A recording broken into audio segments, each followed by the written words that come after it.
All right. Well, hey, Coaches Out for Change. It's Dee, and it is Monday night, April 8th. Glad that you guys have joined in tonight for team time. And as I was kind of paying attention to what was showing up in my world last week and what was kind of showing up on repeat, and just really talking about our businesses a little more in depth. And this analogy to a garden, right? There's different seasons in gardening of planting seeds and nurturing, et cetera. Like what we do during the different seasons makes a difference in how our business will flourish. And so we're going to talk in depth for that. And usually we do a coach spotlight at the beginning because we're loving to do the recognition, but I'm actually going to work that in. We're going to have three different coaches share during the course of what we talk about tonight. And I would also love it if you guys would use the chat, or if I ask a question, if you want to come off mute. Really, this is your time. And especially as we're kind of gathering as smaller groups, I really think we can all benefit when there's a little more interaction between us all. But you're all here. I'm here because we have a desire to help people, right? We have perhaps financial needs, different reasons why we are here, but you're making the decision to show up week after week after week. So I just want to say, one, I recognize you, I see you because you are doing the things from a consistency perspective as a coach that really makes a difference, staying plugged in community, etc. And then I started a new book, and I'm really not that far into it. And I think some of you may have read it or heard about it, but it got me thinking deeper about what it is we're really offering to people, and what it is that might actually be limiting you from going full out in your expression of offering, because what it does for me in really limiting me. And it's the book Worthy, just recently released by Jamie Kern Lima. Has anybody, you can raise your virtual hand or raise your hand. Has anybody read this yet? Know who the author is? Know anything about it? So Stephanie, so she recently hosted a conference, but from what I understand, and feel free to come in and correct me, but she is somebody that struggled with self-worth, self-confidence, do like rosacea and some skin conditions she had, came up with an incredible makeup line, pitched it, rejected. And then it was then picked up by L'Oreal. And success story. But her mission is to help other people push through their self-limiting beliefs, to be able to serve on a full level and achieve, show others possibility, but also be able to achieve what you're capable of. And what even is better is that all of the proceeds from this book, she is donating to organizations that feed into the self-worth of girls and women. But just a statistic, because I thought about this in terms of what is it we really offer people, right? Most people come for us for weight loss, et cetera, but there's usually a reason why they want that. And a big thing that we hear is that people don't feel like themselves. They feel less than, they feel self-confident, et cetera. And these statistics blew my mind. She said, it was an intro into the book. She said, for the 80% of women who don't believe that they're enough, the 75% of female executives who deal with imposter syndrome, and the 91% of girls and women who don't love their bodies. 91% of women who don't love.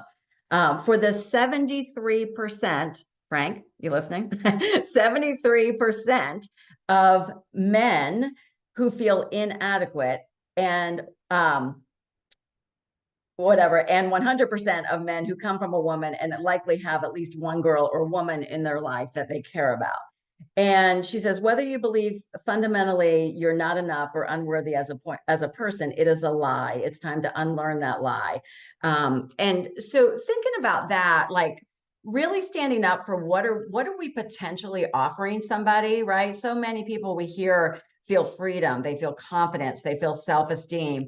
But I would also challenge, she gave a great example in the opening about maybe because I was this person, right? Like, were you that person in school? Like when the teacher asked a question, maybe you knew the answer, but you were afraid to raise your hand, right? Afraid to raise your hand because afraid you might not get it perfectly right. You might be wrong. What would other people think? You don't want to be the show off. You don't want to be the know-it-all. We try to blend back into the crowd. And I was doing a self-check for myself, and I think I have been holding back more than I need to be, right? In confidence in what we offer, what we're truly doing. And so I just wanted to kind of throw that out as we're talking about this and kind of dive deeper into the topic. And let me know if you decide to get the book. If you read it, I would love your feedback on it. So, oh, good. So Debbie's got it on Audible. So a couple, couple of quick announcements. Did you hear that the cereal is back? That gets a bigger rouse of applause than anything. The cereal is back. Take advantage of it, you guys. I did a text out today to my clients, put the little image that was in the email. It's also now gluten-free. I don't know if you saw that. It now meets the gluten-free label. So cool. Just do it, put it out there as something good for your clients, but not everybody saw the emails. Even some coaches didn't know about it. So very cool for that. And then the other thing is just a reminder, two reminders that Commit to Health we have until this Friday. So you've got a solid, four, if you include today, 5 days to really max out on your sharing for that, your follow-ups. Frank, I don't know, this is impromptu. Would you mind just popping in about what you shared in Coaches Up for Change today that might be helpful to somebody? I know that you and Shauna have done a great job actively reaching out to your inactive clients about Commit to Health. Sure. So we send out an email about once a week. And the day kind of varies, all depends on what my schedule's like or what Shauna's schedule's like. And just reminding people that the discount is ongoing. And I always put, so in our back office, you can kind of put the title of your email in there. And I always try to put some catchy phrase. Like today I put final days, save whatever it was, $190 or sometimes I combine it and I say save $300 because that's what the combination would be with month one, month two. But I always put some sort of catchy phrase in there. And what I do is I go into our back office and I download all the clients on our entire organization. And then I sort them by coaches and then I sort it by last date ordered. And when I sort them by coaches, I take out the clients of the active coaches because I figure our active coaches are doing their own work, hopefully. So I just send them to all the other clients in the entire organization. And in fact, just now, as I was just hopping on this call, I got a message from another client who's not our personal client, but down in depth through a coach that's somewhat inactive. And he reached out to us because that's where the email came from. He said, I want to go. I want to start back up again. It was a guy. So we consistently get people every time I send out that email that reactivate, whether it's personal, frontline, or down in depth as a result of that. And with Friday being the deadline, I will probably send out one on Thursday or Wednesday and saying, 24 hours left, take advantage of the savings. And I did put a copy of that email in the coaches change. I changed the top half of it, but the bottom half pretty much stays the same. The how to do it stays the same every email. That's great. That's great. Any questions for Frank or the group around that? I think it's a great idea. I told you before, like the people I shop with the most, when there's a sale, I mean, how often do you get that last few days? I think in a situation like this, where this is something unique, it's not offered that much. I also plan to do the same, to send out one this evening and then another one like last call, and I always try to do the kind of a catchy title with it as well. So, and every time I've done it, somebody's come back, right? So we know it takes multiple touches for somebody to see something, for it to register, to process, and then actually take action. And then we had talked about this on Time for You last week, but actually I'm also doing this week in my stories, and I actually did a post today about it, but a countdown, like 5 more days, just keep it out there, keep it visual.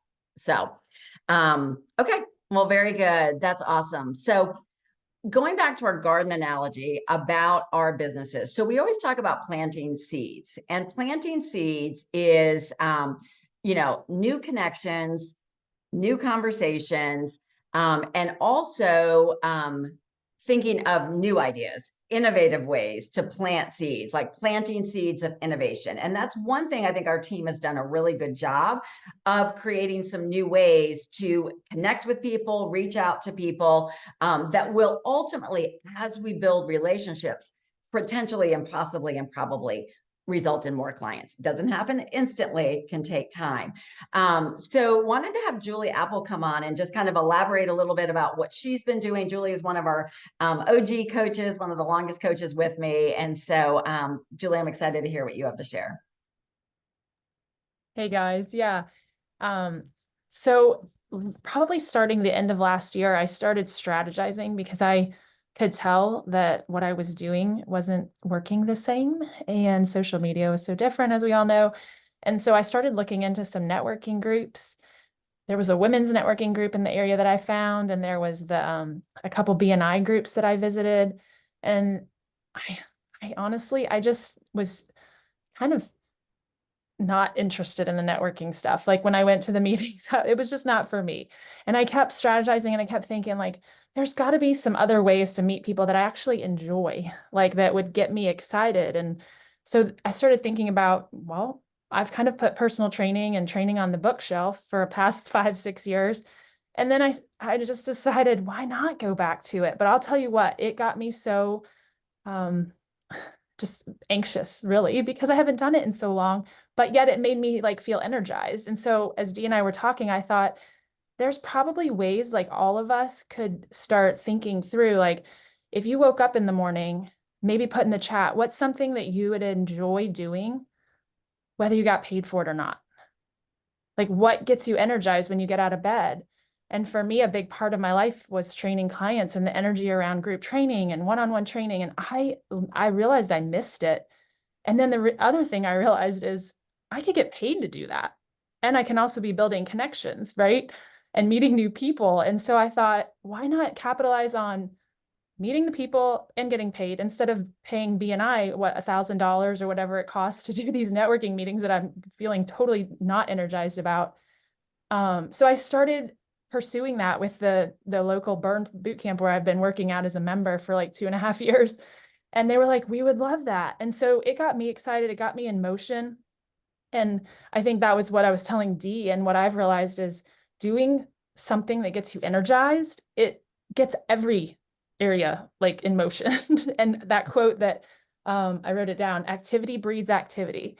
That's what I started realizing. I'm like, getting out and teaching gets me energized. And then I realized I get ideas for other things with coaching and my life coaching, and all of it kind of has just started blooming again. Like to bring it back to Dee's analogy, like all these seeds that I've been now slowly planting as I've reconnected with people in the training world. It's not going to be fast. And what I've kind of, my strategy and what I did years ago is every person that I met in my classes, I sent a friend request so that all of a sudden all my things that I share would start being, more exposure and dripping on people. And then slowly, and I still have people that reach out like from years ago that I trained. So I know this is going to be like a slower process, but it's got their strategy behind it and it helps. So maybe to encourage you guys, are there things that y'all have put on the bookshelf that you haven't been doing, but that you could pull back out and engage in those groups or in trainings, or maybe it's teaching or going back to preschool teaching, something that would get you excited, that would allow you to reconnect with people. So hopefully that helps y'all. Yeah, it's so good. Lauren, I see you on. Lauren Yeomans, I see you on. You haven't been on in a while, and I see you're multitasking with what you love to do. So you want to just share for a minute? Yeah, I'm currently at my new workshop space making a dried arrangement. But yeah, actually I was just thinking like how much I love these calls, and honestly the last couple weeks have been crazy and I haven't made it a priority, and I'm really glad to be here. But I think I personally have had so much more joy in my Optavia business because it's not the only thing that's bringing in income, the only thing that I'm focused on. I think when it was the only thing, when business started to get harder, it just sucked my energy and I struggled a lot. And then I think having something else that really energizes me, that I love, that puts me in front of other people, my business has grown. And it's not, and I'm still really enjoying it. So I think that that's just been really cool. And I've had a lot of my coaches who have gone back to, or a lot of coaches that I partner with who have either gone back to teaching or gone back to doing something else. And they've had growth in their business and they're really enjoying it more. And so I think at first I felt like this is a failure. I'm taking a step back. And now I realize no, this is a good thing. It's a really good thing. And so, anyway, yeah, thanks, Dee. Yeah, Happy to love share. that. Love that. And as Julie was saying, you know, like there are things we can do to get paid for. There are things we could do that we don't get paid for, right? That just bring more joy, more fun into your life. You know, I did go back to BNI. It was a business building activity for me. I actually, now that I'm back involved with it, it does kind of energize me. Like that's kind of my jam.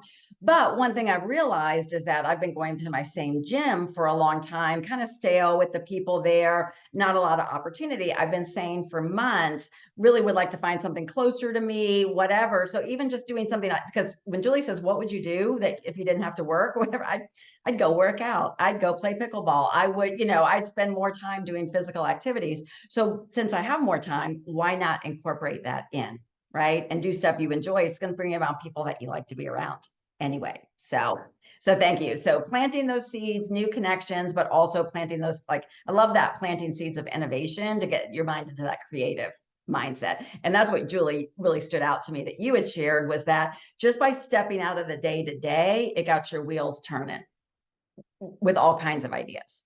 So, But it good, will good. send you into anxiety. So don't stop, because it could have, I told Dee, I was like, I kind of just thought about not doing it because it made me anxious to think about all these things I haven't done in years.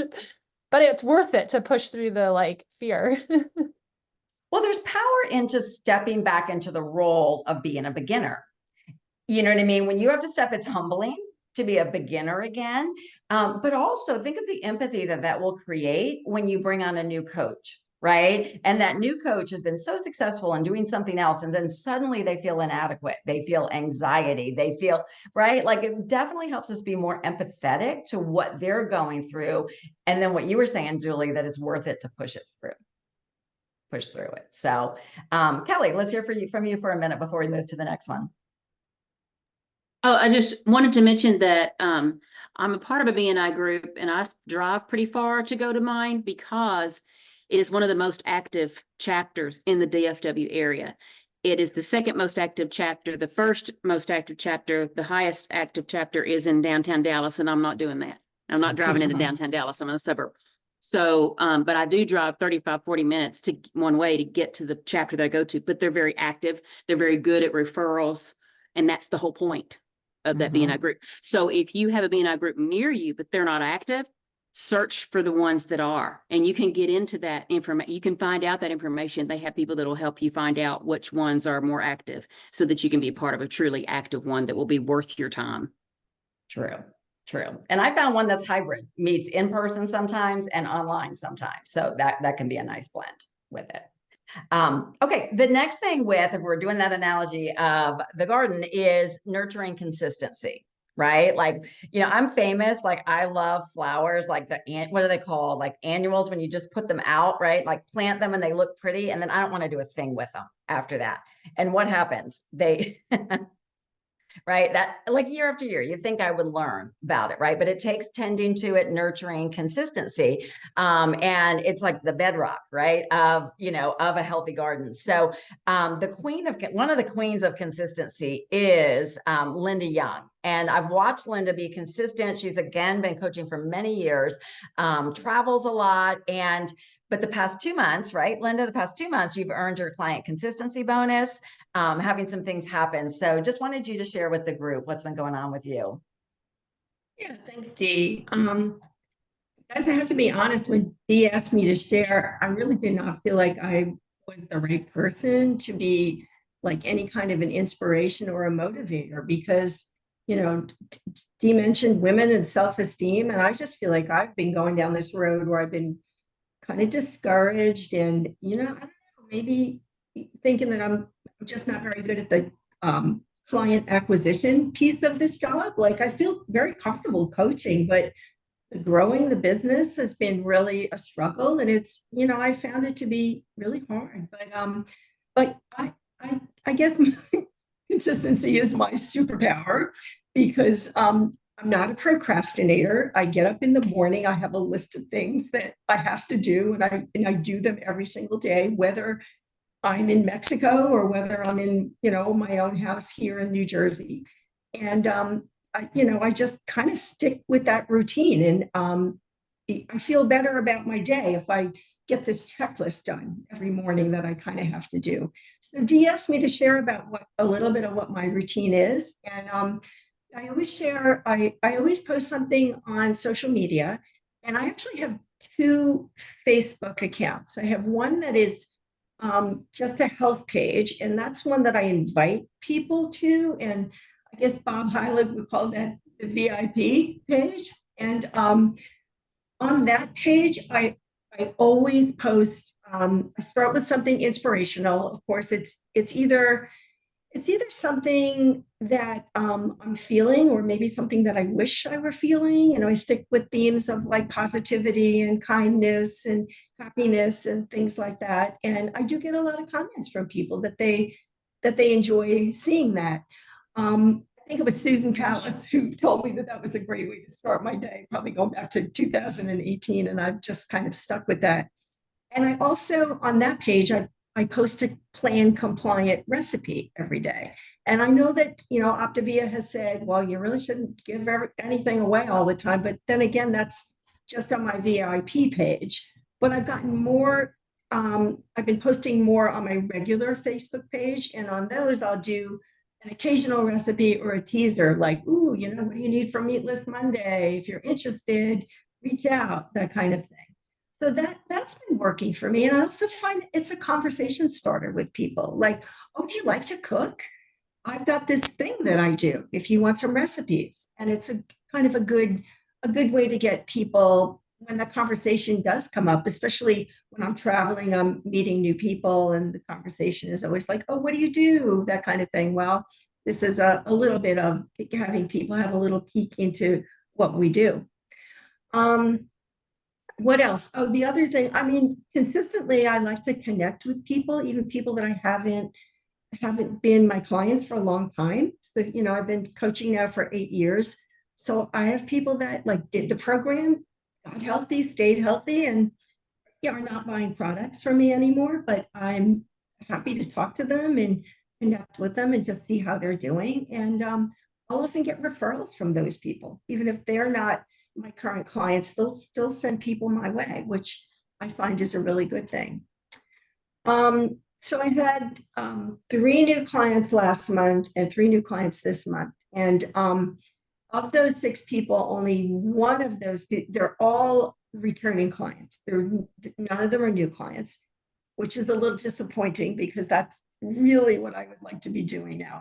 I have a few maybes that I'm, circling back to this week, but of those people, I would say only one of them has a serious amount of weight that she needs to work on.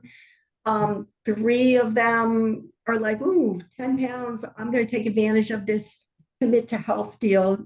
And, this is a good motivator for that. And then I think I have 1 or 2 people that are just excited to have an inventory of some healthy snacks on hand.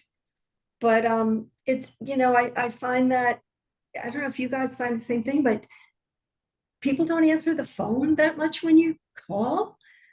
So I don't know, try not to take that personal, but if I don't leave messages on voicemail, if I call somebody because I want to talk to them and they don't answer, I'll usually just hang up and then send them a text to say, hey, thinking about you, how's everything going in your world? Or I wanted to bring you up to date on something new that's going on with Optavia.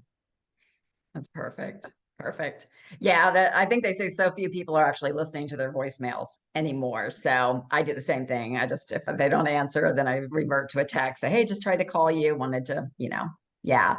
But I think that's good. And getting returning clients, for a while that had slowed down. So I think that is a positive sign, right? That we are getting, you know what I mean? Like, there's so much going on out in the world, psychologically, economically, competition, people feeling defeated, whatever. But I think that there's movement of people starting to come around again. So that consistency pays off, right? And I think that's the big point. So thanks for your transparency, Linda. I hope you saw some of the comments that it is very much appreciated. So the third thing with the garden, right, is we got to remove any weeds that we have, right? We got to water it, we got to weed it.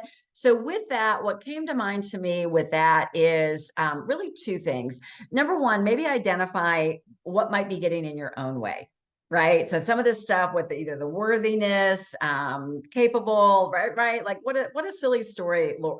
Yeah, I can look at it objectively and tell Linda, like, that is ridiculous. Like, you are the queen of client acquisition. Like, you've proven that year after year. It's just a down season, but she can get in her head and say, maybe I'm not that good at this anymore, the story. So what is the negative thinking, right? Do we maybe need to have a session with our mentor, do some personal development work, whatever, but also some planning, right? A few coaches I've talked to are actually starting to struggle with, even though there is time, but other competing priorities, making time and having to go back to, creating some structure around your business, maybe some time blocks and things like that. So the weed might be distractions, right? The weed might be letting other things take priority in your business. So each person's individual on that, but something definitely to consider. And then the last is to celebrate growth. And I don't know about you, but if you've ever had a garden, or anybody I know who's had a garden, like when you get that first tomato, like you want to just scream from the rooftops, right? Like, might be the most expensive tomato you've ever had in your life, but you have a tomato. So it's so important to celebrate growth when it happens. And wanted to have Gina come on for the next few minutes as we start to wrap this up, because I've watched Gina for years with her business, and I'm just going to brag on you for a minute if I can, Gina. But again, another queen of consistency. Gina has been great with her innovation, and she can go into as much detail as she wants. But to show you how things can turn, Gina last month, she was always in the 10K club, like many of us that had dropped down. The month prior was around $6,000. Last month, in 1 month, increased by $4,000 to the 10K club again. I mean, blew it out. Over 10 qualifying entities for the client support bonus. So we want to celebrate you, Gina, and we got to hear, what's your secret sauce? So when I sit and look back about what's been going on the last couple of months, because I am consistent in posting and messaging and reaching out, and then I had about 6 weeks I was non-weight bearing over the holidays, and I printed out, I sent people cards because I really couldn't do much. But it took so long for me to be active again. I got in my head again. And, they say, as we know, you plant the seeds in water and your garden doesn't grow for a few months. And I look back and think, okay, well, that could easily be why in February, I hit 6,000 on like the last day of the month. I've been ED since my 3rd month of coaching. And so that was because in my head, it was a given, which is terrible, but I consistently was. And then this month, I was like, okay, I didn't like that feeling. Let's get some energy back in. And so between, emailing about the client support bonus, the commit to health, excuse me, I've started networking more. I'm doing more things to get out and about, because I don't like to sit at my desk, because then I feel like this is a job, and it's not. We're helping people change their lives. And so I get out and network quite a bit in my community. And then I have one-to-ones with people, and that's the inspiration. That's the magic for me, to feel energy and excitement about doing this program. And Dee knows this, and there's another coach on this, because we've become accountability partners. I went back to the 5 and 1, like hardcore. Those of you that know me know that I have a very unhealthy relationship with granola, and I let granola get back into my house in a very unhealthy way. And it was time to get serious again. And I know that when I'm out and about, I'm going to feel better when I'm eating right. So it's just a matter of being consistent and keeping up your energy, because we can do this. always a correlation, right? We get back on program, in fat burn, whatever, always a correlation that your energy, your what, it all goes up, right? And Gina stepped into it with accountability too. As your mentor, she came with accountability. We set some goals with her for specific health, time-oriented goals, check-ins, etc. So some of us, I think we can get caught up, especially if I've been coaching for a while and only hand talk business with our coach or whatever, but that personal accountability with your own personal health, like trying to do it on our own, just like we don't want our clients trying to do it on their own, right? Like they tend to spin their wheels. If you feel like you're spinning your wheels, maybe plug in with your coach for some accountability with that. But big round of applause for you, Gina, for showing us that really how quickly things can change, right? For the better, right? We can all get discouraged about something might not be going our way, but that ship can turn as well. So I'm hoping that we all got something out of this, that a nugget with it.